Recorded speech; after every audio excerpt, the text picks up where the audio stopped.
رضیت باللہ ربا.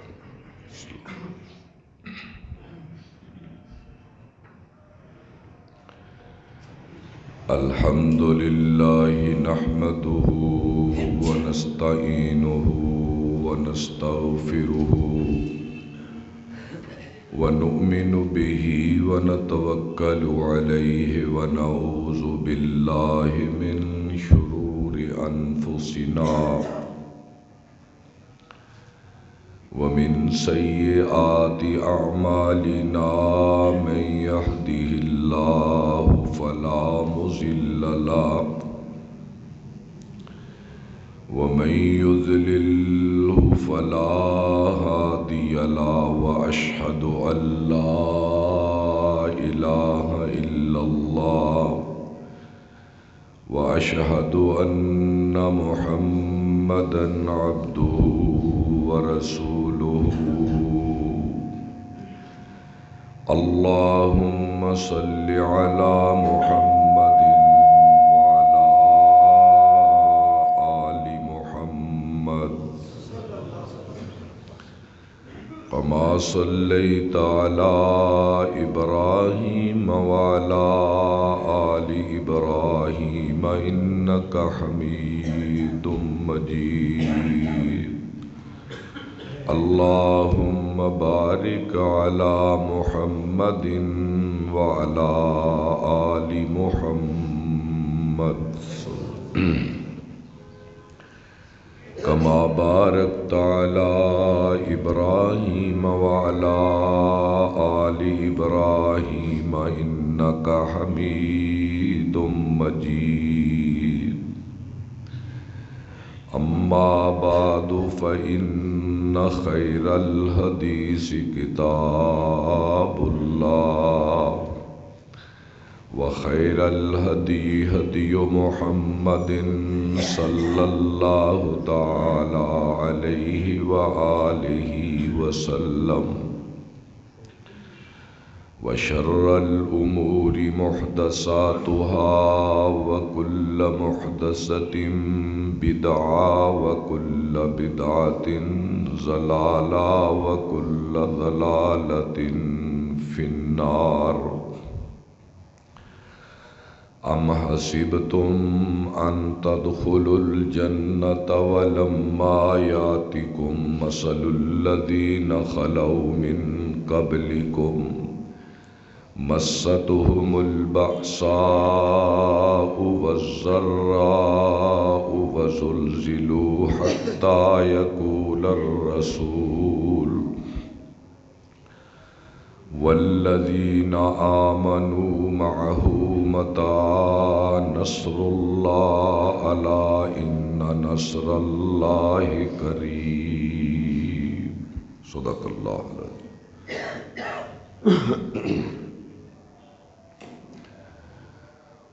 تعریف ہے رب ذوالجلال کی ذات اکبر کے لیے. درود و سلام سرور کونین علیہ التحیۃ والسلام کی مبارک ذات پر. حضرات گرامی، جمعۃ المبارک میں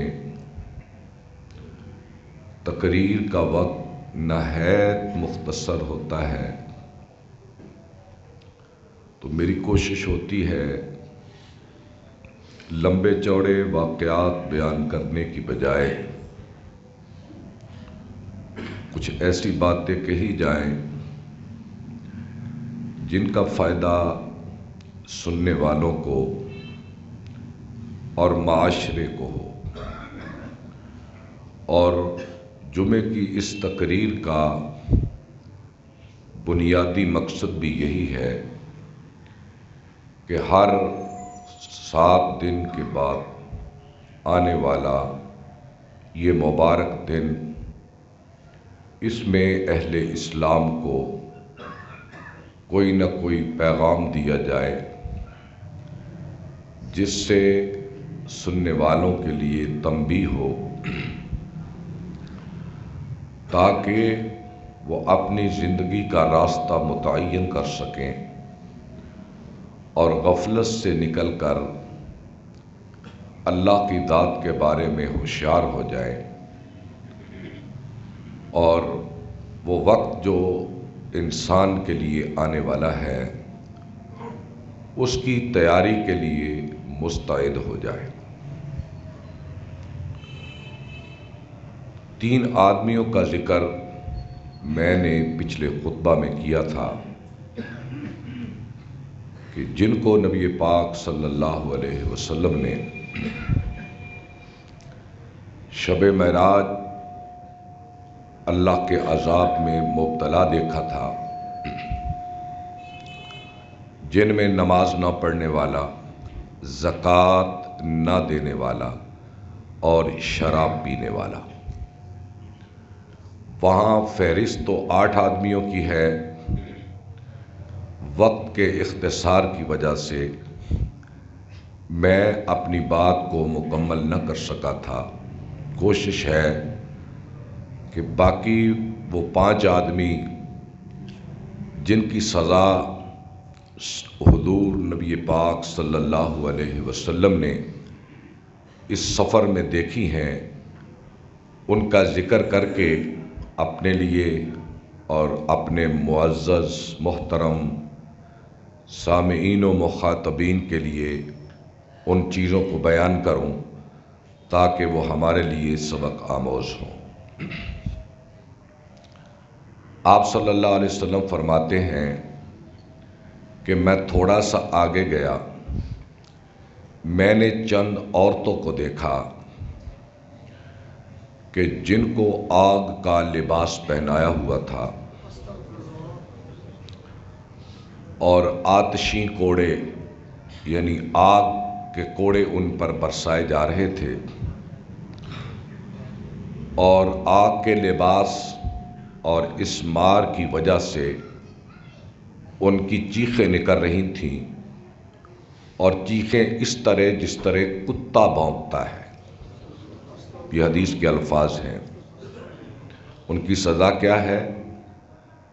آگ کا لباس پہنایا ہوا ہے اور آتشی کوڑے برسائے جا رہے ہیں، اور ان کی آوازیں کتوں کی طرح نکل رہی ہیں۔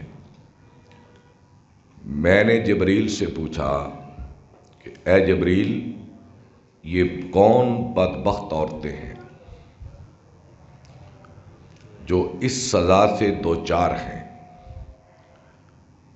تو جبریل نے مجھے جواب دیا، یا رسول اللہ صلی اللہ علیہ وسلم، یہ آپ کی امت کی وہ بدبخت عورتیں ہیں جن کے اندر 2 قسم کی خرابی تھی۔ ایک تو وہ مرنے والوں پہ نوحہ کرتی تھی، مرنے والے پر بین کرتی تھی، اور دوسری خرابی ان میں یہ تھی کہ یہ اپنے شوہروں کو ستایا کرتی تھی۔ اچھا، اب یہ 2 خامیاں ہم دیکھیں کہیں ہماری عورتوں کے اندر تو نہیں ہے، اور خواتین اس بات کو پوری توجہ سے سنیں کہ عرب کے اندر یہ رواج تھا جاہلیت کے زمانے میں، اور آج بھی ہے، کہ جب کوئی شخص قتل ہو جاتا یا طبی موت فوت ہو جاتا تو اس کی بیوی، اس کی بیٹیاں، اس کی ماں، اس کی بہنیں مرنے والے کے اوصاف بیان کرتی، اس کی جرأت اور بہادری کو بیان کرتی، اور اس کی موت پر نوحے کہتی، اور اپنی زبانوں سے ایسے ایسے الفاظ کہتی گویا وہ الفاظ اللہ کا گلہ ہوتا تھا، اللہ کے فیصلے پر وہ ناراض ہوتی تھی۔ اور جو مرد یا عورت اللہ کی مشیت، اللہ کی بنائی ہوئی تقدیر کا گلہ کرتا ہے تو وہ شخص گویا خدا سے لڑتا ہے۔ اور عورتیں اپنے گریبان پھاڑ لیتی، اپنے بال نوچتی اور پیٹتی اور زبان سے ایسے ایسے الفاظ نکالتی جو اللہ کی ناراضگی کا باعث ہوتا۔ تو آج بھی ہمارے معاشرے میں بالخصوص جہاں دین نہیں ہے یا دین کی تعلیمات کم ہیں، آپ دور دراز کے علاقوں میں چلے جائیں، آج بھی جاہلیت کی طرح، جاہلیت کے زمانے کی طرح عورتیں مرنے والوں پر اسی طرح نوحہ کرتی ہیں، اپنے سینے کو پیٹتی ہیں، اپنے بال نوچتی ہیں، اپنے گریبان پھاڑ دیتی ہیں اور اللہ کے گلے شروع کر دیتی ہیں کہ یہ کیوں مرا، کیسے مرا، یہ تو ایسے تھا، یہ تو ایسے تھا۔ تو یہ اللہ کی تقدیر سے لڑنے کے مترادف ہے۔ ایک یہ عورتیں تھیں اور دوسری وہ عورتیں جو اپنے شوہروں کو ستایا کرتی تھیں۔ آج دیکھیں کہ یہ داستان گھر گھر ہے اور اس کی ایک ہی وجہ ہے کہ ہماری وہ عورتیں، وہ بیٹی کی صورت میں ہو، کل بیوی بننے والی ہے، وہ بیوی کی صورت میں ہو، بہن کی صورت میں ہو، بہن بھی بیوی بننے والی ہے، اور شوہر کی اپنی عورت۔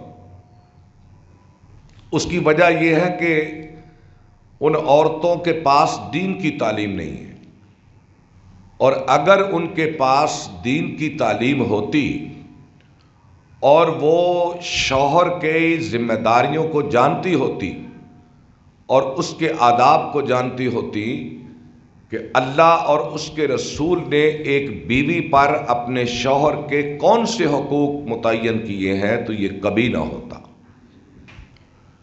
ہر لمحہ حضور صلی اللہ علیہ وسلم نے فرمایا، مجھ پہ دوزخ پیش کی گئی، میں نے اس میں عورتوں کو مردوں کی نسبت زیادہ دیکھا۔ میں نے دوزخ میں مردوں کی نسبت عورتوں کو زیادہ دیکھا۔ آپ صلی اللہ علیہ وسلم سے پوچھا گیا، یا رسول اللہ اس کی کیا وجہ ہے کہ آپ نے دوزخ میں عورتوں کو مردوں کی نسبت دیکھا، کیا وجہ تھی؟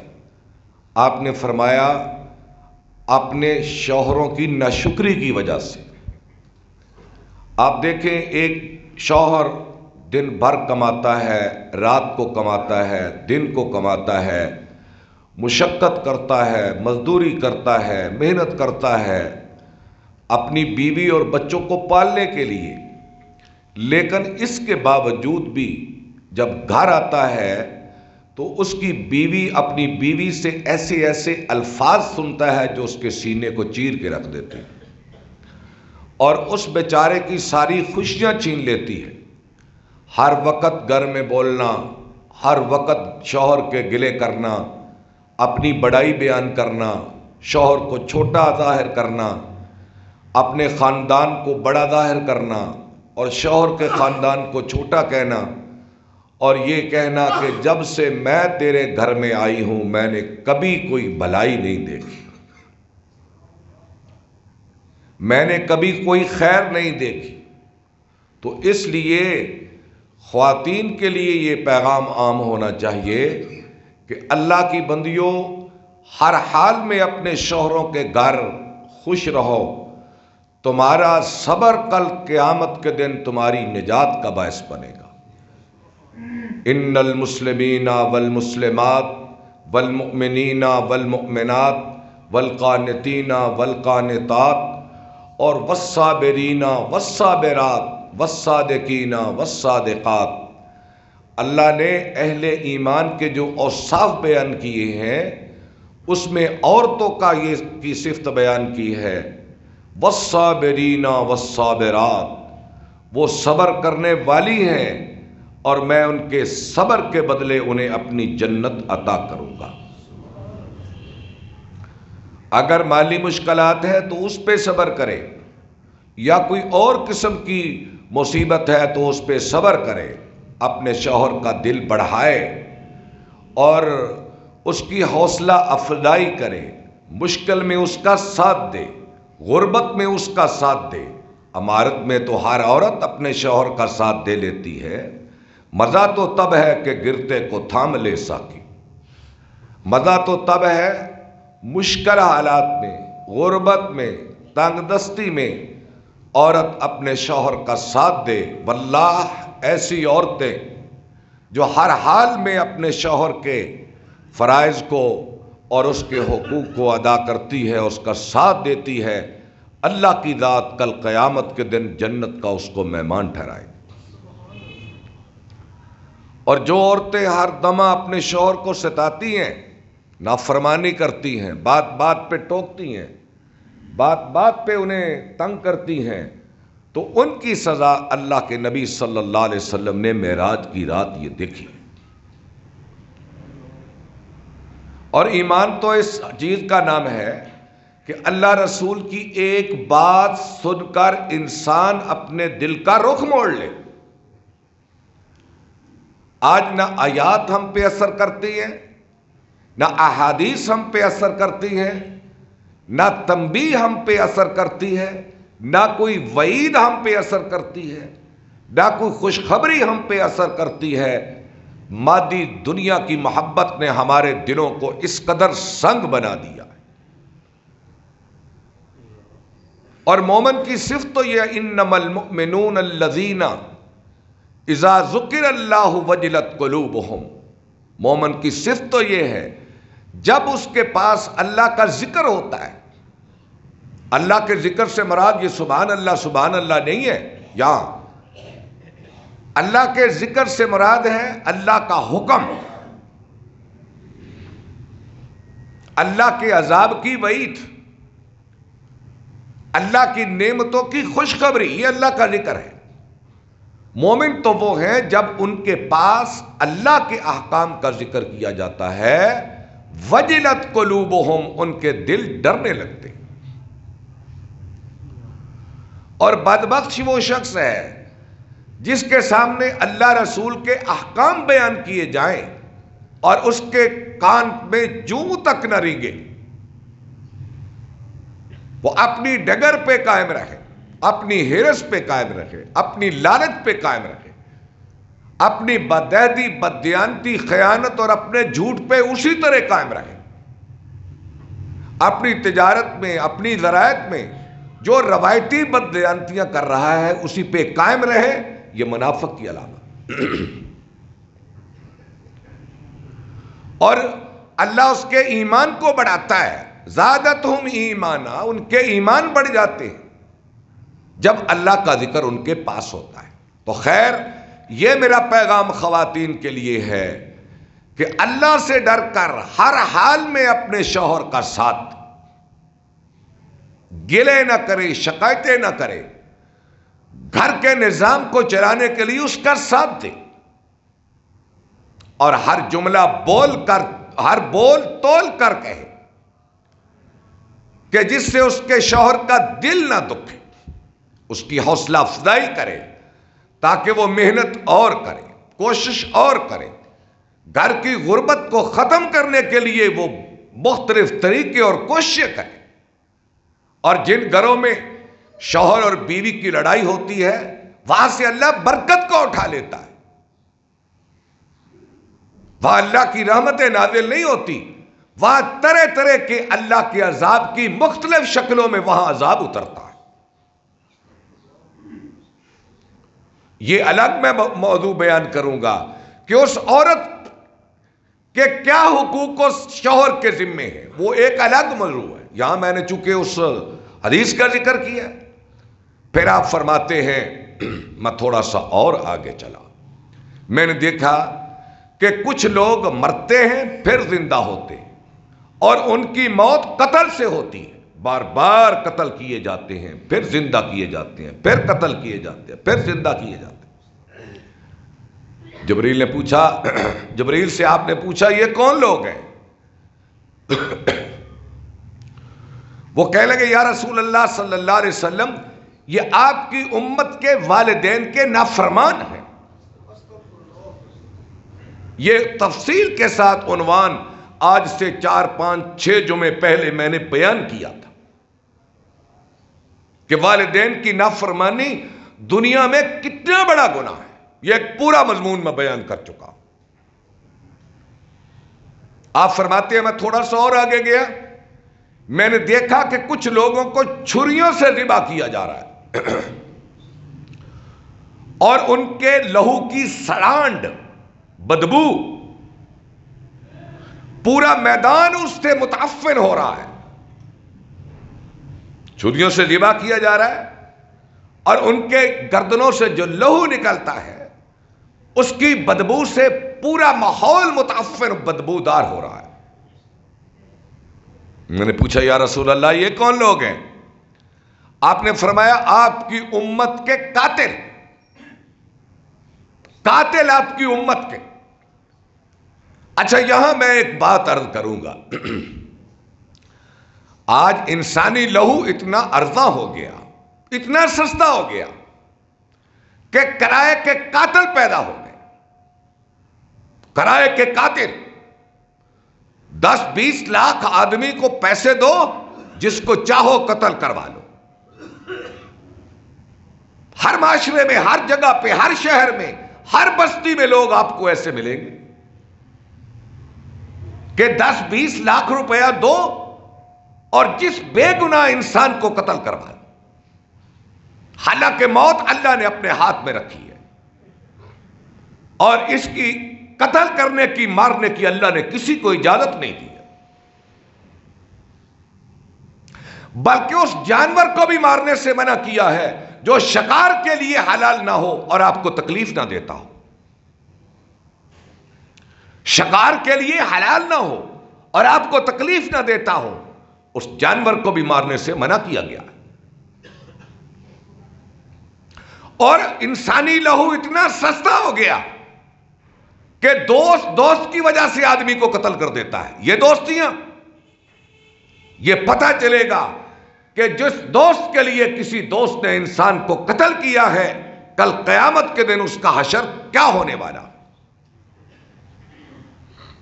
آپ نے فرمایا حقوق اللہ میں سب سے پہلے فیصلہ نماز کا ہوگا اور حقوق العباد میں سب سے پہلا فیصلہ قتل کا ہوگا. ایک شخص اپنی گردن کو پکڑے اللہ کی بارگاہ میں آئے گا، کہے گا یا اللہ، اور قاتل کا گریبان اس کے ہاتھ میں ہوگا. یا اللہ اس سے پوچھ اس نے مجھے کیوں قتل کیا تھا. پہلی کچہری حقوق العباد میں مقتول اور قاتل کی لگے گی.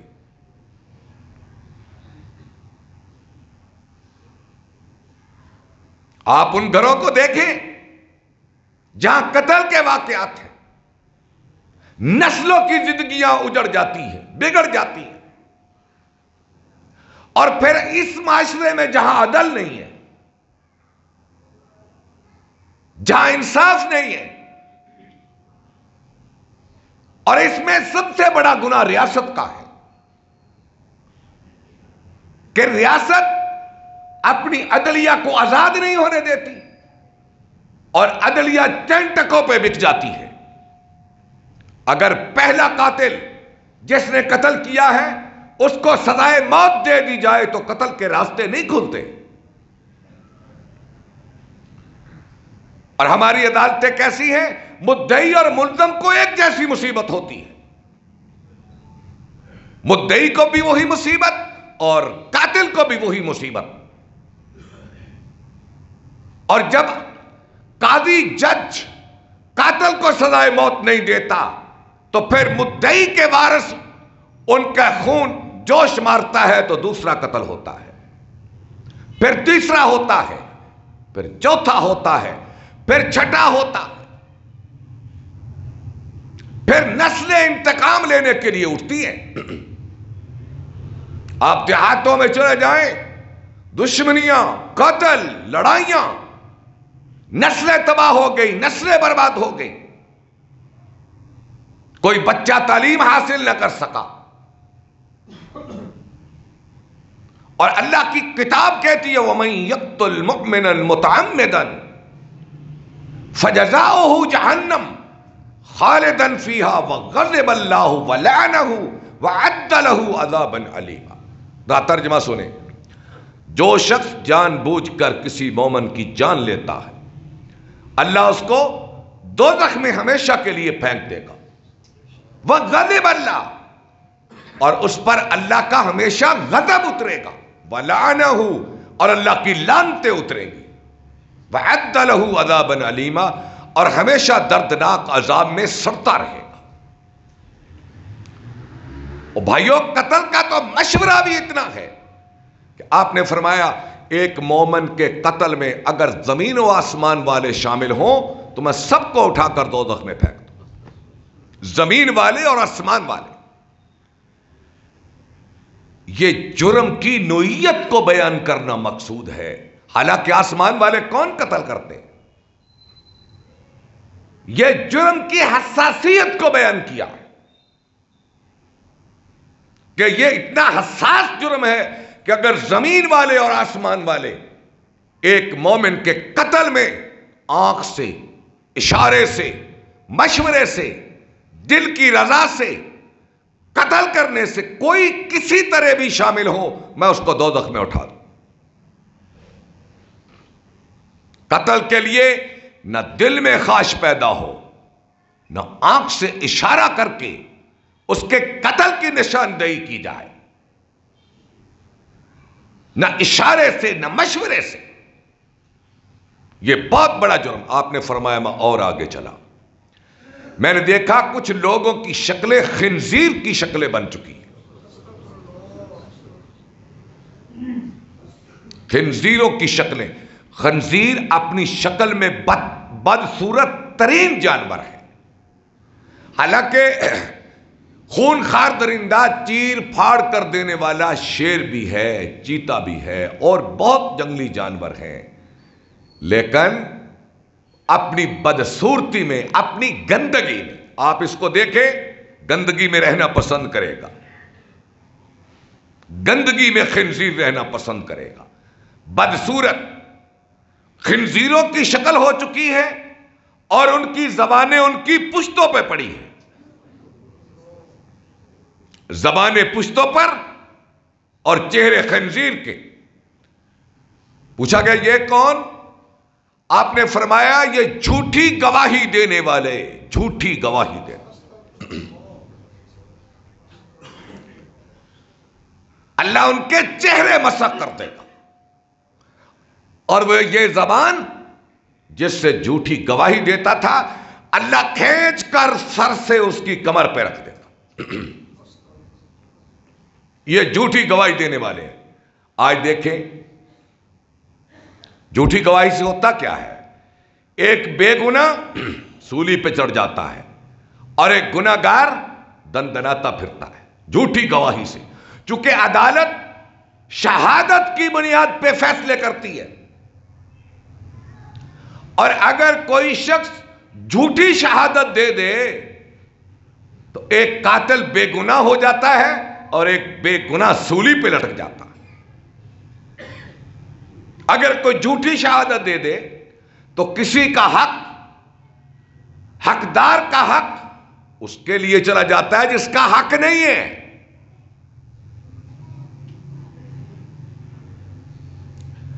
اس لیے وکالت بھی سچے آدمی کی ہونی چاہیے۔ وکالت ایک سچے آدمی کی ہونی چاہیے۔ پیسے کی خاطر وکالت کرنا اور وکالت یہ کرنا کہ میں جھوٹ کو سچ کر کے دکھاؤں گا، یہ روزی حرام کی ہوتی ہے۔ اور آج ہم اتنے گر گئے، مسلمان اتنے گر گئے کہ عدالتوں میں جھوٹی گواہی دینے والے لوگ پھرتے ہیں کہ بھئی ہم حاضر ہیں، جس کا جی چاہے جھوٹی شہادت ہم سے دلوا دے، چند پیسے دے دو ہمیں۔ جاؤ دیکھ لو، عدالتوں میں لوگ موجود ہیں۔ اللہ کے نبی صلی اللہ علیہ وسلم تکیے سے ٹیک لگائے بیٹھے تھے، تکیے سے ٹیک لگائے بیٹھے تھے۔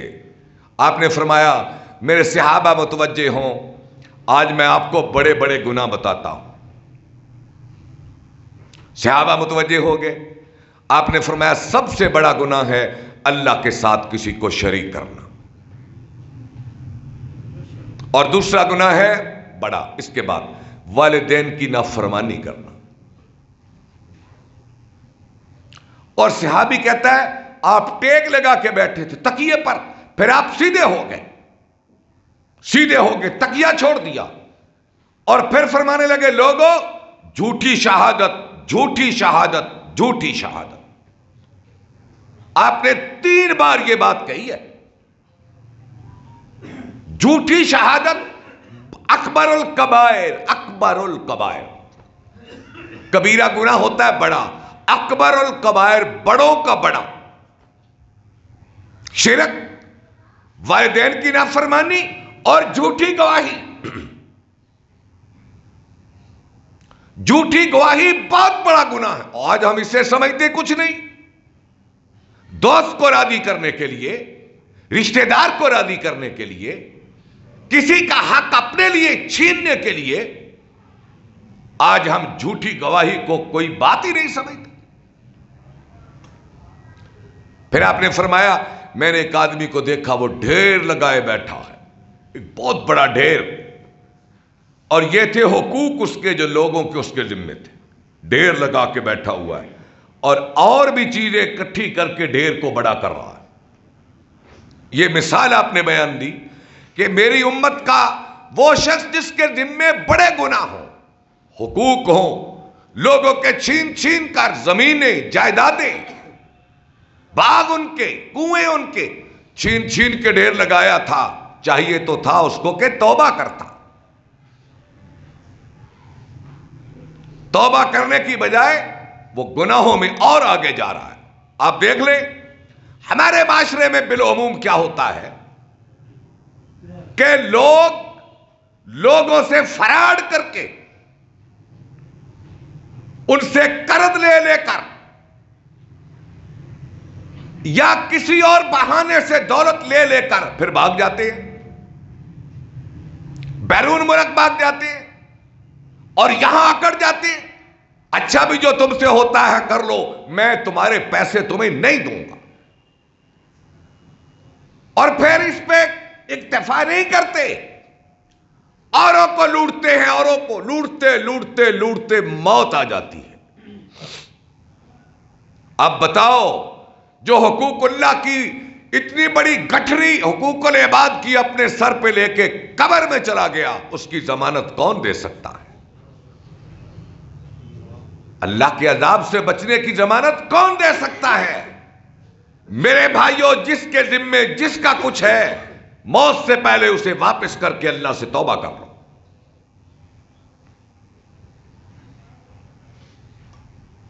اپنے ضمیر میں ہم جھانکیں اور ضمیر کو زندہ کرے اور دیکھے کس چیز پہ ملامت کرتا ہے۔